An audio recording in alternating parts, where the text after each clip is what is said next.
Nesse vídeo eu vou apresentar para vocês uma planilha que permite dimensionar vigas biapoiadas e que gera automaticamente um memorial com passo a passo dos cálculos que foram realizados. Essa planilha é composta por 3 tabelas: entrada de dados, saída de dados e verificações. As únicas células que precisam ser preenchidas pelo usuário são essas células em branco da entrada de dados.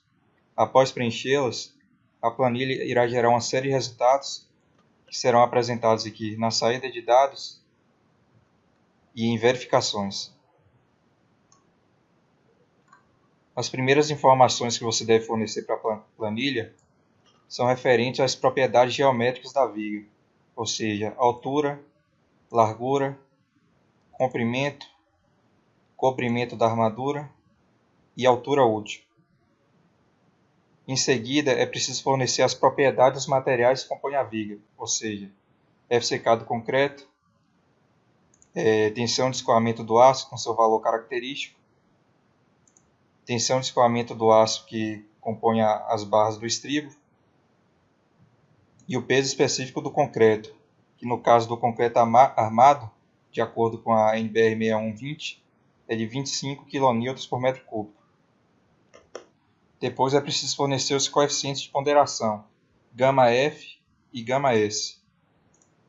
γF é o coeficiente utilizado para majorar os esforços e também para minorar a resistência do concreto. E γS é o coeficiente utilizado para minorar a resistência do aço. Em seguida, é preciso fornecer o carregamento atuando sobre a viga. O carregamento proveniente da laje, o carregamento de parede e uma eventual carga adicional que possa estar atuando ali na viga. Depois é preciso fornecer as bitolas da armadura. Bitola da armadura inferior, bitola da armadura superior, bitola da armadura de pele, bitola dos estribos e o número de ramos dos estribos. Por fim, é preciso fornecer aqui alguns parâmetros que são utilizados no cálculo da ancoragem da armadura. Aqui nós temos o primeiro parâmetro. Eu esqueci o nome dessa letra grega, mas se eu não me engano é eta. Eta 1, eta 2 e eta 3. O valor desses parâmetros vocês podem obter do item 9.3.2 da NBR 6118/2014. Aqui é preciso fornecer também o comprimento disponível para ancoragem nos apoios P1 e P2. Geralmente esse comprimento aqui é calculado pegando a dimensão do pilar na direção do eixo da viga e subtraindo o comprimento da armadura. Então, para um pilar de 30 cm, com comprimento de 2,5 cm, que é o que a gente está utilizando aqui, esse comprimento disponível para ancoragem seria de 27,5 cm. Pronto, terminar de preencher a entrada de dados, a planilha gera aqui uma série de resultados que você pode consultar na tabela saída de dados. É fornecido aqui o peso próprio da viga e o carregamento total, que é a soma de todo esse carregamento aqui, informado aqui, mais o peso próprio da viga. Aqui são feitos os cálculos necessários para o cálculo da área de aço da armadura longitudinal.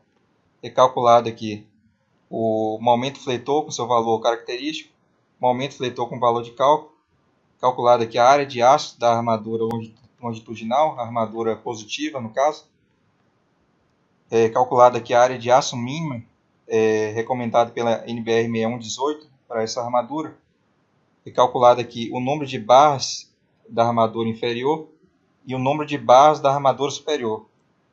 O número de barras da armadura superior é calculado com base na área de aço mínimo, ou seja, para a armadura superior, a planilha adota a área de aço mínima. E aqui é calculada a área de aço da armadura de pele, que é aquela armadura posicionada nas laterais da viga para evitar fissuração por retração, também conhecida como armadura de costela. A NBR 6118 recomenda a utilização desse tipo de armadura para vigas com altura superior a 60 cm. Só que já foi relatado casos de fissuração para vigas de até 50 centímetros. Então, nessa planilha, a gente prevê armadura de pele para vigas com até 50 centímetros de altura. Aqui é feito o cálculo da armadura transversal, ou seja, a armadura composta por estribos. É calculado aqui o esforço cortante de cálculo, o esforço cortante mínimo, a área de aço da armadura transversal por metro da viga, a área de aço mínima da armadura transversal, e aqui o espaçamento dessa armadura transversal, calculado aqui para essa área de aço e também para a área de aço mínima. É utilizada a armadura mínima, a armadura transversal mínima, para os trechos da viga cujo esforço cortante seja igual ou inferior a esse esforço cortante mínimo aqui. Aqui é feito os cálculos da ancoragem da armadura positiva ou da armadura que fica posicionada no banzo inferior da viga. Aqui nós temos o valor da decalagem do diagrama de momento fletor.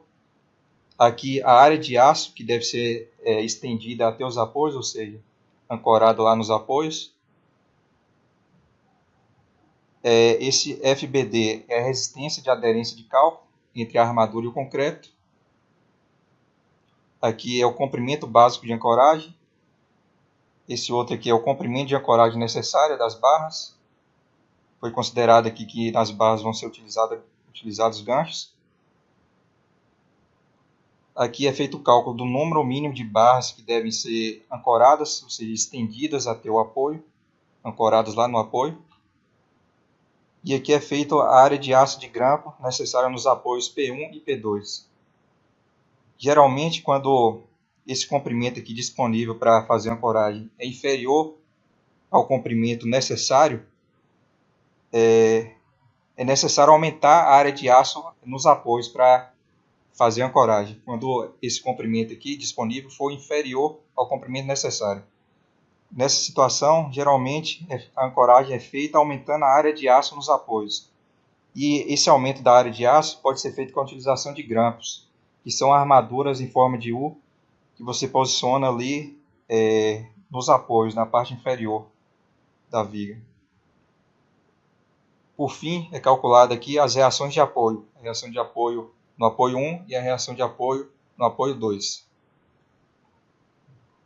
Essas informações aqui são úteis no momento que você estiver dimensionando os pilares que servem de apoio para essa viga.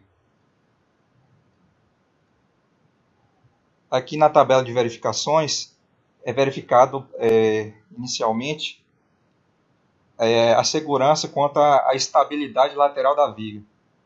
Como o procedimento aproximado, a NBR 6118 propõe que seja feita essas duas verificações aqui. Para verificar a estabilidade lateral, se deve ver se a largura da viga é maior ou igual a esse L0, que é a distância entre apoios, dividido por 50. É preciso verificar também se a largura da viga é maior ou igual a esse βFL vezes H, que é a altura. Esse βFL, no caso das vigas com seção transversal retangular, é igual a 0,4. Perceba que uma viga com essas propriedades informadas aqui na entrada de dados não passa nessa segunda verificação aqui da instabilidade lateral. Mas mesmo não passando nessa verificação, pode ser que a estabilidade lateral da viga esteja garantida se por acaso existir laje apoiada sobre ela. Porque a presença de laje ali na região comprimida da viga impede que ela se movimente lateralmente, ou seja, impede que a viga sofra flambagem lateral. Se por acaso essa viga for uma viga de fundação, uma viga baldrame, a estabilidade lateral também pode estar garantida devido ao confinamento do solo. Outra verificação que é feita aqui é em relação à armadura longitudinal máxima. É verificado se a área de aço na seção transversal da viga é inferior a essa área de aço máxima aqui, de 4% da área de concreto da seção transversal. É verificado aqui também as diagonais comprimidas de concreto. Se por acaso o esforço cortante de cálculo aqui, esse VSD, for inferior a esse valor de resistência aqui, VRD2, a segurança quanto à ruína das diagonais comprimidas de concreto estará garantida. Você pode obter mais informações sobre essa verificação aqui consultando o item 17.4.2.1 da NBR 6118/2014. Perceba que várias células aqui dessa planilha possuem esse tracinho vermelho aqui no canto superior direito. Isso significa que elas possuem um comentário que podem ser acessados posicionando o cursor do mouse sobre elas. Se você não sabe o que significa essa verificação aqui, diagonal comprimida de concreto, por exemplo, basta posicionar o cursor do mouse aqui, que irá aparecer informações sobre essa verificação. Aqui também é verificado o espaçamento dos estribos. Perceba que para uma viga com essas informações aqui, com essas propriedades informadas aqui na entrada de dados, o espaçamento longitudinal máximo entre os estribos deve ser de 27,6 centímetros. E o espaçamento transversal, ou seja, o espaçamento entre os ramos dos estribos, também deve ser de 27,6 centímetros. Esses são os espaçamentos limites estipulados pela NBR 6118. E você pode verificar os critérios utilizados para calcular esses espaçamentos limites, posicionando o cursor do mouse sobre essas células aqui. Aí vai aparecer os critérios que foram utilizados para calcular esse espaçamento máximo. Perceba que essa viga não passou nessa primeira verificação. O que isso significa? Significa que o espaçamento calculado aqui para os estribos é superior ao espaçamento máximo. Ou seja, teoricamente, com esse espaçamento de 29,6 centímetros aqui, a viga já estaria com armadura suficiente para resistir aos esforços de cisalhamento. Só que, de acordo com a NBR 6118, a distância entre os estribos não pode ultrapassar esse valor aqui, no caso da viga com essas propriedades informadas na entrada de dados. Então, qual é a recomendação? A recomendação é que você utilize os estribos espaçados a cada 27,6 centímetros, ou então espaçados de uma distância inferior. Aqui também é verificado se a bitola utilizada nos estribos, ou seja, se a bitola informada aqui na entrada de dados, é superior a 5 milímetros e inferior à largura da viga dividido por 10. Ou seja, os estribos não podem ter diâmetro inferior a 5 centímetros e também não podem ter diâmetro superior à largura da viga dividido por 10. Veja que essas duas condições foram obedecidas. Segundo a NBR 6118, a largura da viga também não pode ser inferior a 12 centímetros. A largura mínima da viga, com exceção de alguns casos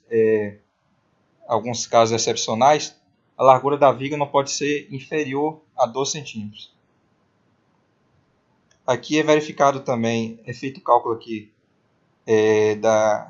do comprimento da distância da linha neutra, ou seja, a distância da linha neutra até o banzo comprimido da viga, e é feito o cálculo aqui também desse x, é feito o cálculo da razão desse x com a altura útil da viga, ou seja, a distância da linha neutra até o banzo mais comprimido dividido pela altura útil da viga, esse x sobre d aqui, no caso dos concretos com até 50 MPa, essa razão não pode ser superior a 0,45, de acordo com a NBR 6118.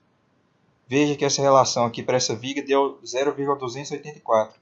Então, está inferior a 0,45 e, portanto, passou na verificação.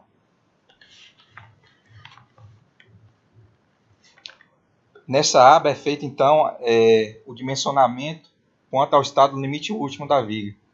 Nessa outra aba aqui, é feita a verificação quanto ao estado limite de serviço de deformações excessivas. Aqui nós temos também três tabelas: tabela de entrada de dados, tabela de saída de dados e tabela de verificações. Aqui na entrada de dados, você deve fornecer o carregamento que foi escolhido para avaliação do estado limite de deformações excessivas. Deve informar aqui também um momento fletor máximo para o carregamento escolhido na avaliação desse estado limite. Deve fornecer aqui também um módulo de elasticidade do aço. Esse parâmetro aqui, que depende do agregado graúdo utilizado no concreto. O D' é a distância aqui da região mais comprimida da viga até o centro da armadura comprimida, ou seja, a distância aqui do topo da viga até o centro de gravidade da armadura comprimida. O AS' é a área de aço dessa armadura comprimida, conforme você pode ver aqui na ilustração. E esse T0 é o período entre a concretagem da viga e a remoção das escórias. Ou seja, se as escórias foram removidas com 2 semanas depois da concretagem, T0 será igual a aproximadamente 0,5 meses. Aqui a contraflecha, deve ser informada a contraflecha aqui, caso seja necessário. E aqui você deve informar a flecha admissível dessa viga. Segundo a NBR 6118, para que a deformação da viga não provoque desconforto visual nos usuários do edifício, essa flecha admissível aqui deve ter um valor inferior ao comprimento aqui da viga, dividido por 250. Ou seja, pegando esse comprimento aqui de 500 centímetros e dividindo por 250, se obtém uma flecha admissível de 2 centímetros. Aqui é calculado o módulo de elasticidade inicial do concreto, ou seja, depois de preencher aqui essa entrada de dados, a planilha faz o cálculo desses parâmetros aqui, sendo o primeiro deles o módulo de elasticidade inicial do concreto. Esse outro aqui é um fator utilizado para o cálculo do módulo de elasticidade secante, que é esse terceiro aqui, esse terceiro parâmetro. Esse outro parâmetro aqui, que não deve ser confundido com esse daqui, é o fator de homogeneização, que é dado pela razão entre o módulo de elasticidade do aço e o módulo de elasticidade secante do concreto. O X aqui é a distância da linha neutra até a fibra mais comprimida de concreto. O cálculo dessa linha neutra aqui é feito com um procedimento diferente do cálculo dessa outra linha neutra aqui. Esse outro parâmetro aqui é o módulo ou momento de inércia da seção bruta de concreto. Esse outro é o momento de inércia da seção fissurada de concreto. Aqui é o momento de fissuração, ou seja, o valor do momento fletor a partir do qual a seção da viga começa a fissurar. E esse daqui é o momento de inércia média de Brenso. E aqui a rigidez equivalente da viga.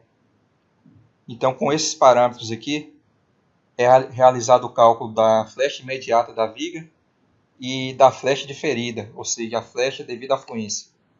A flecha total será a soma dessas duas flechas aqui. Perceba que essa viga não passou nessa verificação. A flecha total é de 2,43 centímetros, mas a flecha admissível é de 2. E o que pode ser feito para reduzir essa flecha aqui? Uma das coisas que podem ser feitas é aumentar a altura da viga. Por exemplo, se eu aumentar a altura da viga aqui para 60, a flecha passa a ser 1,68, inferior à flecha admissível, portanto, passa na verificação. Só que às vezes, por imposição da arquitetura ou por algum outro motivo, você não pode alterar a altura da viga. Então, o que mais pode ser feito para reduzir essa flecha aqui? Você pode aumentar o FCK do concreto. Aumentando aqui o FCK do concreto de 20 para 30 MPa, perceba que houve uma diminuição da flecha, mas ainda continua superior à flecha admissível. O que mais pode ser feito para reduzir essa flecha? Você pode aqui, por exemplo, aumentar o tempo em que a viga permanece escorada. Vou aumentar aqui de meio mês para 1 mês. E veja que a flecha reduziu para 1,96. Passando assim na verificação. Mas se você quiser manter o mesmo tempo que a viga permanece escorada, Você também pode diminuir a flecha aumentando a área de aço da armadura comprimida. 1,57 aqui corresponde à área de aço de 2 barras de 3/8 aqui na região comprimida. Vou aumentar essa área, vou dobrar essa área aqui e ver o quanto a flecha vai reduzir. Vamos supor que são colocadas 4 barras de 10 milímetros ou 3/8 aqui na região comprimida. Fazendo isso, a flecha reduz então para 1,93, passando a verificação. Mas de todas essas soluções adotadas aqui, vou voltar o valor aqui para 1,57. O FCK aqui vou voltar para 20. De todas as soluções que podem ser adotadas, a mais econômica seria aplicar uma contraflecha nessa viga. Então vou aplicar aqui uma contraflecha de 1 centímetro. Pronto, aplicando a contraflecha de 1 centímetro, a flecha total da viga passa a ser 1,43, inferior a 2 centímetros, portanto passando a verificação do estado limite de serviço de deformações excessivas. Terminado o dimensionamento, você pode consultar o memorial de cálculo aqui, nessa terceira aba.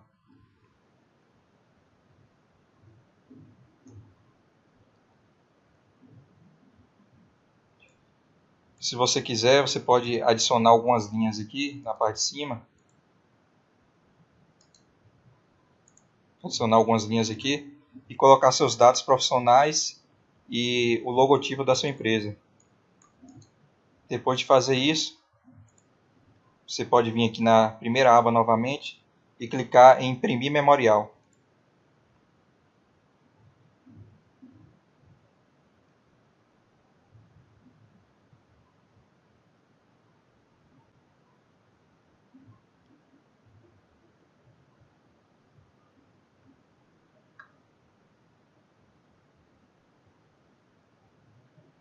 Será gerado então um memorial de cálculo em formato PDF, contendo o passo a passo dos cálculos que foram utilizados nesse dimensionamento. Veja que é um memorial bem detalhado, contendo inclusive ilustrações.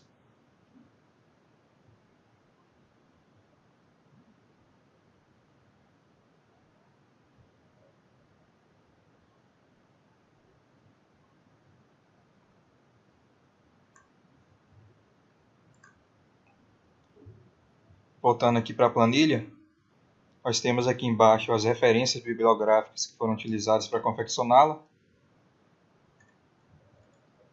E aqui você encontra meu e-mail para contato. E era isso que eu tinha para mostrar para vocês nesse vídeo. Espero que vocês tenham gostado da planilha.